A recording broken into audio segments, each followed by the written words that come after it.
as a parent and as a leader as well.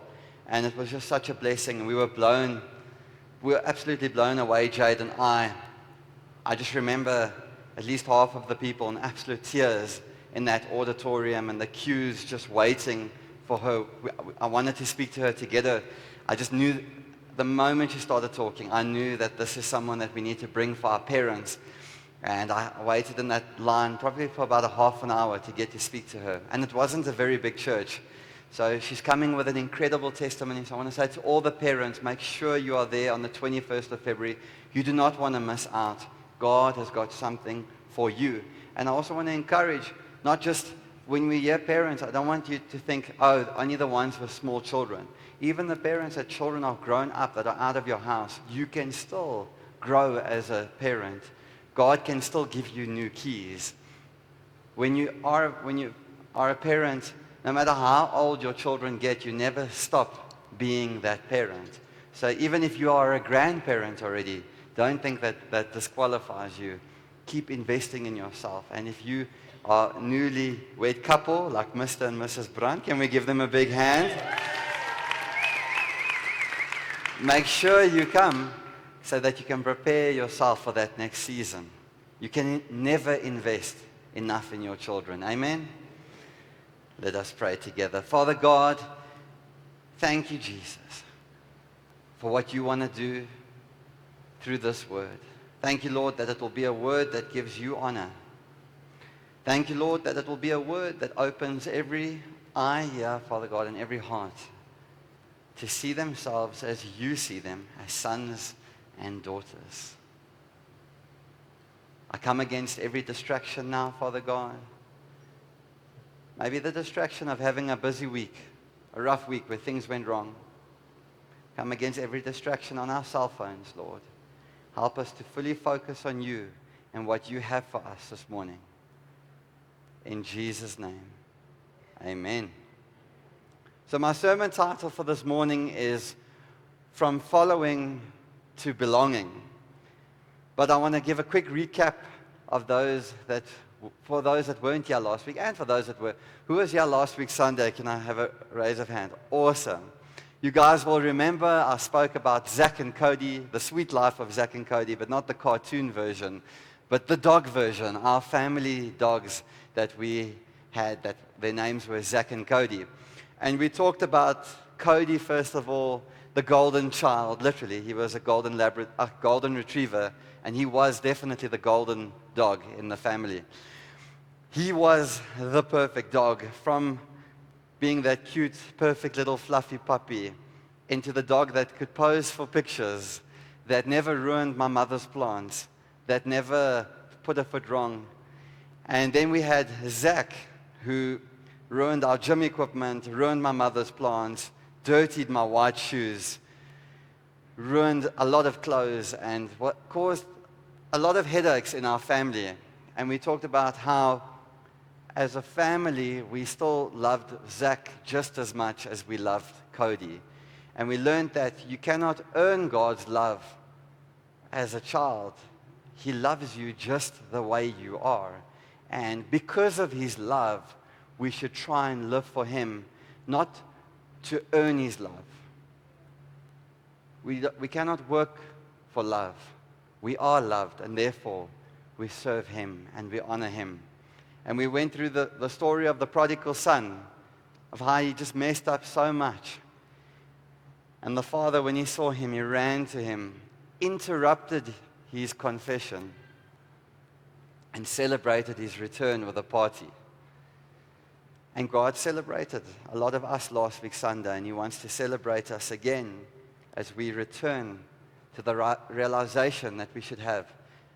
And that realization that we are sons and daughters of the Most High God. So my wife and I, we love going to gym most of the time. Yesterday, I really didn't feel like it, but we still went. But we're a couple that enjoys going to gym, and I'm a firm believer that we have to look after our physical health. We are made body, soul, spirit. We're not just, we cannot just be so heavenly minded that we are no earthly good. It's pointless that we just focus on the spiritual side, but we don't look after the physical side so that we can carry the Spirit to other people. So we really believe in that and believe in looking after ourselves, eating the right way, and really choosing to honor God with our bodies. But there's one machine at the gym. We used to be at Planet Fitness. We're now in Virgin Active. They've both got the same machine, and they both are as equally terrible as each other, even though they are different brands. And that machine is the Stairmaster. Who of you guys know what the Stairmaster is? Okay. It's that one where you climb stairs. And you're supposed to try and not hold onto the side. You're supposed to walk. I will be honest, the one at Virgin Active is a little bit more difficult than the one at Planet Fitness. You keep climbing, and a lot of the machines we put on quite difficult, but that one we keep on a very low standard. And we usually do it to warm up, or sometimes we do it as a calf exercise. And we've never enjoyed it. We've never looked forward to it. The only time we celebrate it is when it settles down. It's got that kind of that sound that, that's the only time we actually enjoy it. And then immediately when you step off of it, your legs are wobbly again, and then you want to curse that machine. So the crazy thing about the Stairmaster, I remember a few years ago, the one time I was on it for quite a while, and I think I climbed, if I'm not mistaken, 42 flights of stairs. So that's quite impressive, like 42 flights. And I thought about it the other day, and I realized, even though in my head I had climbed 42 flights of stairs, the highest I actually got was maybe a meter off the ground.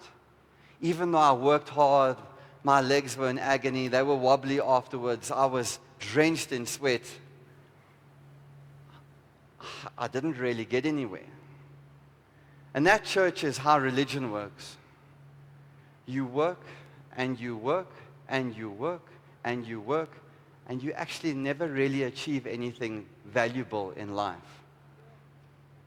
My wife and I, we went to London for our honeymoon last year. We were so blessed. We got to spend about a week there. And on one of the days, we went to the tallest building in the UK, which his name is the Shard. It's a modern building. It's absolutely beautiful. I would advise you after the service, go have a look at it. It's spectacular. The Shard, the London Shard. And when you go on into this building and you go through the process and they check your ticket and all that, you climb on this elevator. It's a high-speed elevator, and it takes visitors from level 1 up to the viewing galleries, which is located on the 68th floor. And you can also go to level 72 as well. So the journey to these levels, which is approximately 244 meters. So just to put that in consideration, the average door's height is about 2 meters. So times that by 122. So basically 122 doors gets you to the top level. And this journey takes just 60 seconds. Crazy. Church, that Stairmaster is like religion. You work so hard and you don't get anywhere. When you journey with the Holy Spirit, when you see yourself as a son and daughter, you take a high-speed elevator to levels that you could never do by yourself, in less time as well, and less effort. You see, when Jesus died on the cross, it's like we got a shortcut. When we accept Him, we trade places with Him. Like we learned last week, as He is, so am I. And He is currently seated at the right hand of the Father, whole, righteous, living in a glorious body. And when we become born again and we accept Him as our Lord and Savior, we trade places with Him. And as He is, so am I. The Stairmaster is those lives where we are busy, busy, busy. Busy doing this, busy doing that, busy sorting this out. Work, work, work, but we're actually not really achieving much. When we choose to do it His way, it's like coming to intercession at 5 o'clock in the morning And he just takes us to a whole nother level. I want to challenge you, church. We've been doing our Daniel fast, our 21-day fast. We've got one more week left where we meet every morning from 5 o'clock to 5:45. I must be honest, the excuses have been brilliant from this church. We've had the young people that said they are too young to wake up at that time. We've had the old people that said they are too old to wake up at that time. We've had the middle group that said they've got children, which is all true. But it's been quite cool. There's been a lady that's come nearly every morning, and she's a single mom, and she's got 3 children, and she's been here nearly every morning. We've had young people that have come every morning as well, despite their young age. That makes it so difficult to wake up at that time. We've had Auntie Eleanor. I don't know how old Auntie Eleanor is. Dad, can you quickly go find out for me? You don't ask a woman. Auntie Eleanor is part of the older generation, and she's been here just about every morning, if not. Actually, I want to hear her age because this wipes out that excuse. 73. Can we give her a hand? She's come here by herself. I'm pretty sure she drove herself here every day. And she's been here at 5 o'clock in the morning. I want to challenge you, church. You want to climb on that elevator? Come humble yourself before your Heavenly Father. Stop with the excuses. Your excuses might be really good, but they are still excuses at the end of the day. Don't play the victim mentality that's going to cost you from reaching new heights for your kingdom. Remember, when you stand before your Heavenly Father one day, you're going to stand alone, not with anyone next to you that might have made excuses with you. And I want to encourage you, if you haven't come once, not one time, start this week. It's going to be the last week, then you have to wait again a whole year. Try come once this week. It's Monday to Thursday. If you've come one time a week, try come 2 times. My wife and I, we've challenged ourselves. We said we're going to try and be here 3 times every week.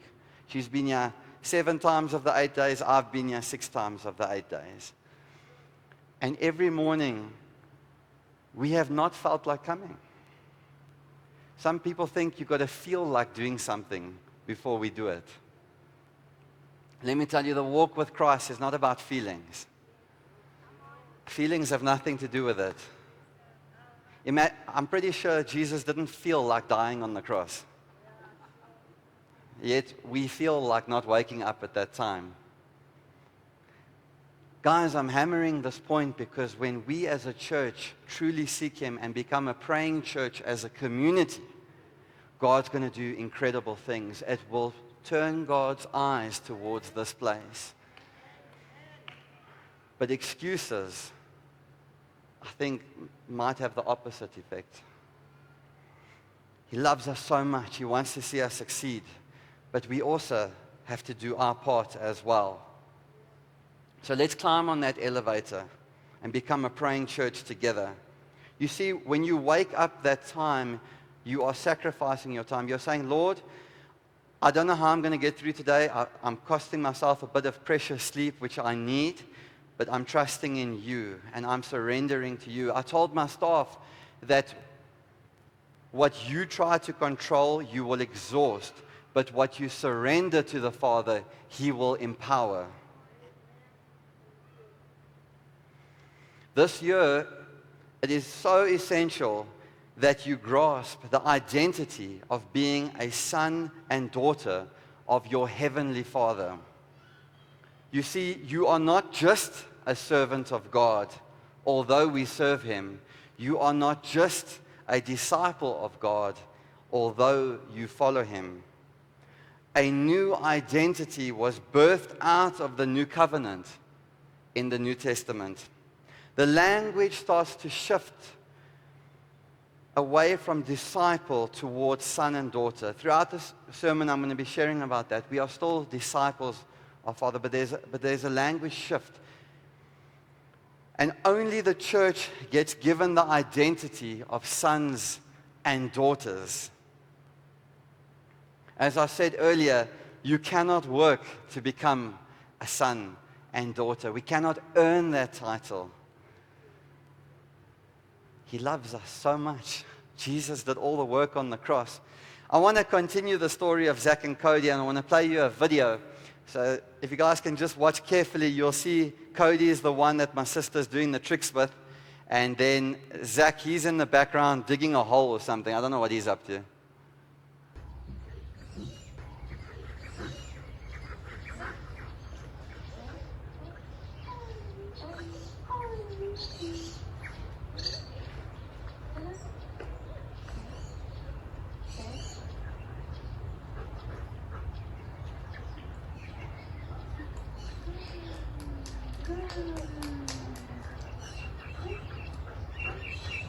You can see Zach's busy pulling out grass.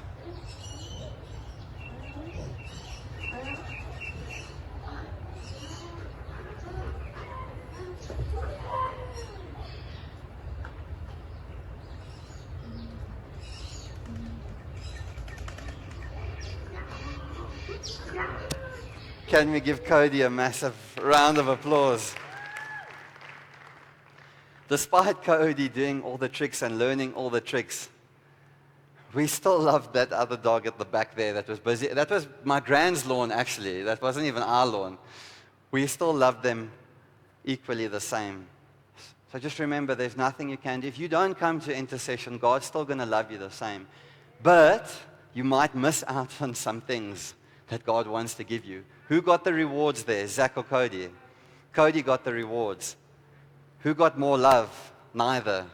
But when we humble ourselves and we sacrifice, there's rewards that we get along the way.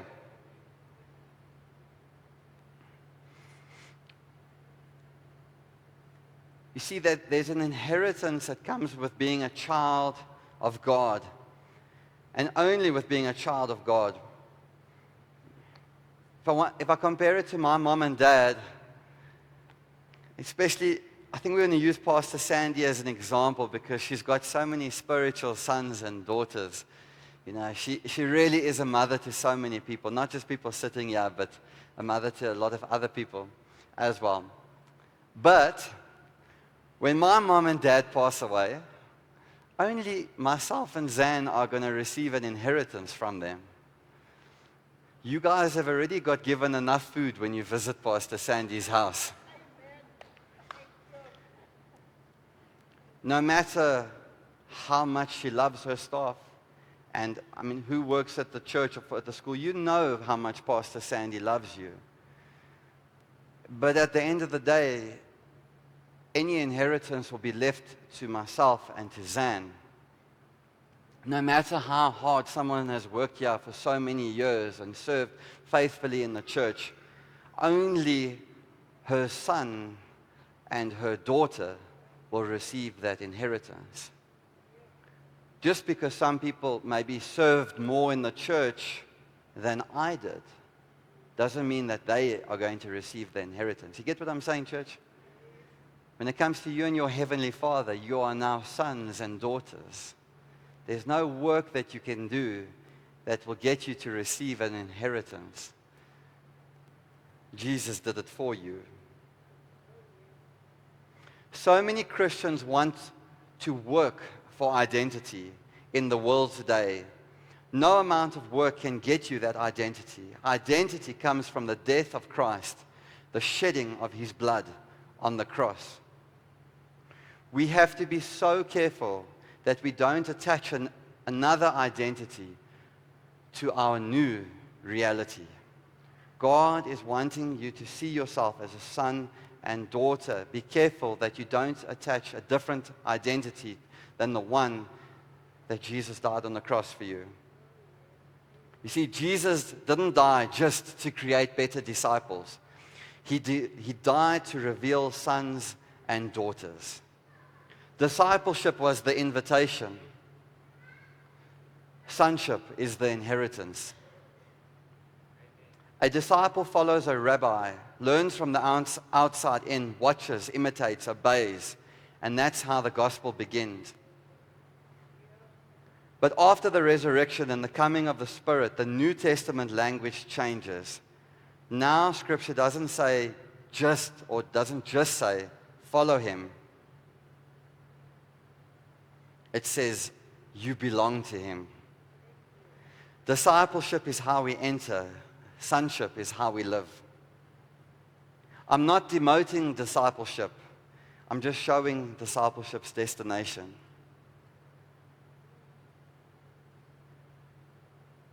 And as a son and daughter, there's an identity that we need to take on, where we need to let the Word of God teach us how we need to live, how He wants us to live, and how He wants to bless us. You see, we all come from different families, different backgrounds. I want to share a little bit about my family background. So my mother's side of the family, her mother and father, my grandparents, my granny and grandpa, their family originated from Scotland. They came over to South Africa in 1820, the 1820 settlers. And I've heard a lot of stories about them.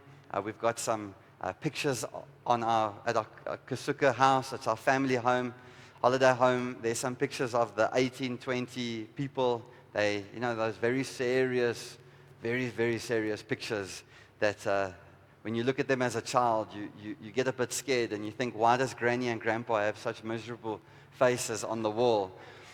Are they still there, Gran? I think we need to pray those things away. Amen. Anyway, so my gran and grandfather are from, their families are originally from Scotland. I know my grandpa went a few years ago to Scotland to go, just go see a bit of his family heritage, and he told me some pretty cool stories. Those guys with the bagpipes? That's the one side of my family. And then my dad's side of the family, his mom and dad, they are from Chester, which is a small town just outside Liverpool. That's why we talk a lot about Liverpool from the pulpit in this church. It's because of my family inheritance that I was forced into as a young child. I was not allowed to support any other team. Luckily, the team's not too bad at the moment. I'm very proud of both sides of my family. I'm very proud of my grandfathers in particular. What incredible men of God they were. I'm very proud of their achievements. My dad's dad was, him and a friend or him and a buddy, they were the two first professional soccer players that came over from England to play in South Africa. That's something that I'm really, really proud of. He was a player manager for one of the teams in South Africa years ago. But when I became a follower of Christ, I don't ask, what did the Scottish do or what did the English do? I ask, what did Christ do? I ask, how does a believer who has become a son and daughter live? We should ask, how is God leading me? No other spirit is meant to be speaking into your life. If you believe that Jesus is your Lord and Savior, that your Heavenly Father holds the world in His hands, why on earth would you let a medium, a psychic, or a sangoma speak into your life? God holds the whole universe. He holds the whole world in His hands. He created you. He formed you. We cannot go to the world or look to the world for advice. We need to look at our Heavenly Father. If you are a son and daughter of the Most High God, you don't need to take advice other than the godly advice in the Word of God. I'm going to say it again. If God is holding the world together in His hands, why would you even bother asking someone else? So this year I challenge you to live like a son and daughter of the Most High God. God has given us the keys. God has given us the authority. He has already said to you, church, you have the ability to do what I did and even greater. And we put those keys to the side because this person is saying this and that person is saying that. For those that are close to me, they know I'm not against general knowledge.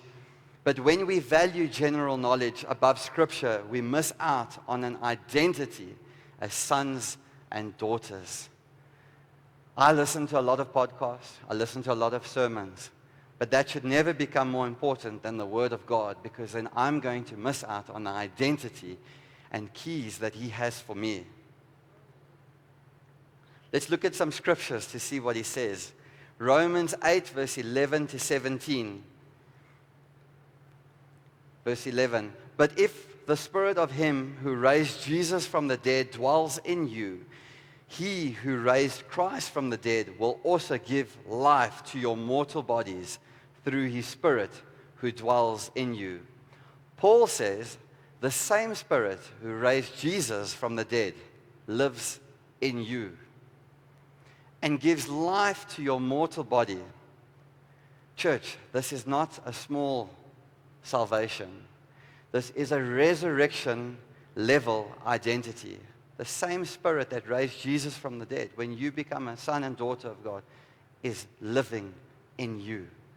Do you know how powerful that Spirit was? You know, Jesus died for all the sins of this world, past, back then, present, and future. It's a pretty strong Spirit that he had in him. We don't need to look at other spirits, church. Verse 12, therefore, brethren, we are debtors, not to flesh, to live according to the flesh. For if you live according to the flesh, you will die. But if by the Spirit you put to death the deeds of the body, you will live. Paul makes it clear that we are no longer debtors to the flesh. We don't live ruled by old nature. We live by the Spirit. You see, sons don't obey to earn love. They obey because they are loved. We are not debtors, not to the flesh anymore. Verse 14, for as many as are led by the Spirit of God, these are sons of God. What spirit are you being led by in your life today? As many as are led by the Spirit of God, these are sons of God, not followers. If you are led by the Spirit, not followers, not workers, not religious people, sons and daughters. You see, leadership by the Spirit flows from identity, not from pressure. Sometimes at work, we do things because of pressure. But when we are led by the Spirit, we don't do things because of pressure. We do things because we are sons and daughters. We come and pray early in the morning because we understand that we are sons and daughters. For you did not receive the spirit of bondage again to fear, but you received the Spirit of adoption, by whom we cry out, Abba, Father. Paul says you did not receive a spirit of bondage again to fear. You received the Spirit of adoption, by whom we cry, Abba, Father. Fear belongs to servants. Intimacy belongs to sons. When I say sons, all the ladies, I mean daughters as well. Verse 16, the Spirit himself bears witness with our spirit that we are children of God. And if children, then heirs, heirs of God, and joint heirs with Christ, if indeed we suffer with him, that we may also be glorified together. The Spirit himself bears witness that we are children of God, and if children, then heirs, heirs of God, and joint heirs with Christ. This is explosive theology, church. You are not just saved from something, but you are saved into something. So when you get born again, you are not just saved from sin, saved from the world. You get saved into something. It says there, but the Spirit of adoption. We are heirs, we are children, joint heirs with Christ. That's a pretty cool statement. Just think what Jesus is, his inheritance is, being the Son of the Most High God. And it says that every one of you are joint heirs with him. His inheritance is your inheritance, church. See, the difference between a disciple mindset and a sonship mindset is a disciple mindset says, am I doing enough? Have I earned God's approval? I hope I don't mess this up. But a son and daughter's mindset says, I belong. My Father is pleased. I represent him. A disciple asks, what must I do? A son asks, who am I becoming? Why God wants sons and daughters and not just followers? And He wants sons and daughters because sons carry the name. You want to carry your father's name. Sons carry the authority. Sons carry the inheritance. A servant waits for instructions. A son understands the father's heart. God doesn't want a distant relationship with His people. He wants a family resemblance. When He looks at you, church, as an individual, and when people look at you, do they see a family resemblance? What family resemblance do they see? Do they see a family resemblance of your earthly parents? It's not always a bad thing. When people look at you, do they see that you are a child of the Most High God? That you are a son, a beloved son, that you know you are a son, that you act like a son? Do they see a daughter of the King of Kings? Do they see someone on that stairmaster trying to live for God, trying to just work, busy,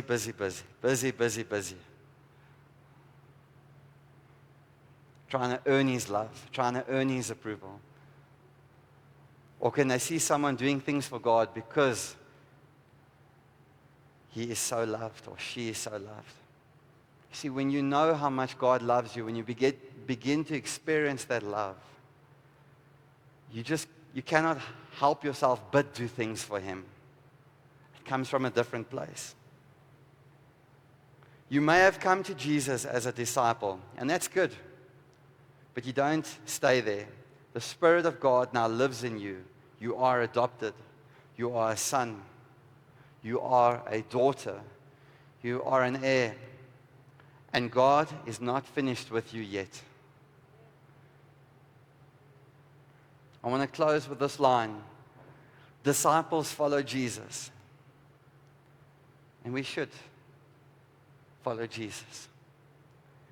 Sons and daughters reveal the Father. Let's live a life that reveals our Heavenly Father. That when people talk to you, that they just pick up. There's something special here. Just there's a hope inside of you that no one else has. You know, when you lost a loved one, but there's a different language that you speak. There's a different behavior that you act. That people will just see your Heavenly Father in you. You can tell those people, if I have to be honest. If I think about it, you can tell those people that see themselves as sons and daughters. They just speak differently. They don't ask for victory. They speak from a place of victory. They're not trying to earn something. They're not trying to prove something. They already have that something. And that something just determines the way they speak. They don't live from a place of fear. And we have to be careful, church, because it's so easy. We can have this revelation as sons and daughters of God. But as life gets busy, as pressure happens, as things go wrong, we try to take that role back, trying to figure everything out ourselves, trying to, do things our own way instead of just submitting it to Him. Can everyone quickly stand? Now, I just want to pray for us.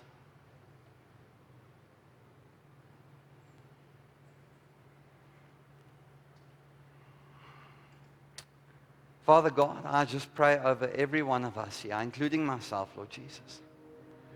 Help us to see ourselves as sons and daughters. What you are doing in this church and breaking that religious spirit, Father God, where we feel we have to earn your love. I thank you that will be broken in Jesus' name, Father God. I come against that spirit of trying to earn your love, Lord. I come against that place where we feel we are not good enough and therefore we have to become better to get better. I thank you, Lord, that you teach us to be sons and daughters. I pray for every one of us here that grew up without a father that loved us, that you will teach us how to accept your love, Father God. For those of us that never had good examples growing up of a loving father, I pray, Lord, that your love will just sweep over this building now, Father God. I thank you, Father God, that people will start to feel your embrace, Lord Jesus. Thank you, Jesus. Thank you, Father God. We love you, Jesus. But you love us so much more, Father God. Thank you, Lord, we will not go to anyone besides you for advice, Lord Jesus, or besides people that represent your name and that will speak the word of God in our lives. Thank you, Jesus. Thank you, Jesus. I just pray, Lord, that you're filling our ladies up with love, Father God, now. All of our ladies that grew up without a father, just embrace them now, Father God. For our young men that grew up without dads, let them feel your warmth, your love, Father God. Thank you, Jesus. Thank you, Lord, you are breaking things now in the Spirit, Lord. Thank you, Jesus, for a new identity. For those that have been trying to do things and be busy and earn your love, break that mindset, Lord Jesus. Thank you, Jesus. I just feel we need to do something. I want to ask the men in our church, like our pastors, Pastor Roy, any of our elders that are men, David, my dad, can you quickly come to the front? Etienne, do you mind coming to the front as well? I don't know if that's Uncle Fontaine. Will you please come to the front? I want it to be our senior men. If you guys can please just turn. I wanna ask, if you've never had a father that says, I love you. If you never had a father that gave you a hug. You grew up without a father. I want you to come to one of the men that you feel comfortable with. And I just want you guys to just hold them as long as they need. And just tell them, your father loves you. Just tell them, I love you. And God will be speaking through you. You can come to the front. Any young men, even older men and older women, please come to the front now. Maybe you lost your father years ago and you had a good father, but you haven't felt that father's love in a long time. Amen. Jesus wants to break something this morning. Maybe you had an incredible father that loves you and you haven't seen him in a long time. Maybe he passed away and you just need that father's embrace. Come to the front now. Thank you, Jesus. Thank you, Jesus. Thank you, Lord. Thank you, Lord. Holy Spirit wants to do something this morning. Church, we are sons and daughters. You are sons and daughters. You are loved. If you are standing there, just see this image right now. This is what our Father does. None of these people did anything to deserve this hug from these men. They just came. Thank you, Jesus. Thank you, Jesus. We are going to be obedient. I'm going to give you guys lots of time. I feel that there's a lot of us that just need that Father's embrace. And if there's someone specific that you want to go to and you want to wait in a line, please don't feel bad. You can come. If you want to come, just come wait behind the person. Thank you, Jesus. Thank you, Lord. Our men will wait here until the last one feels God's love. Thank you, Jesus. Thank you, Lord. Thank you, Lord. Thank you, Jesus.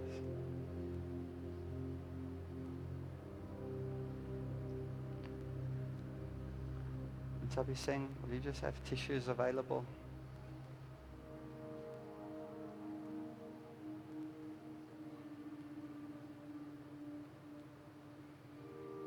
Thank you, Jesus. Thank you, Jesus. Thank you, Lord. Thank you, Jesus. Thank you, Jesus. Thank you, Jesus. Thank you, Lord. Tapelo, can I ask if Tapelo can also come to the front, please? So we can have another man. It's all right.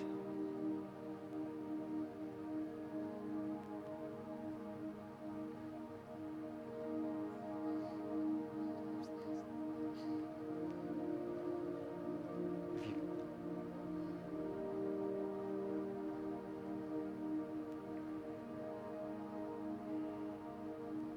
thank you, Jesus.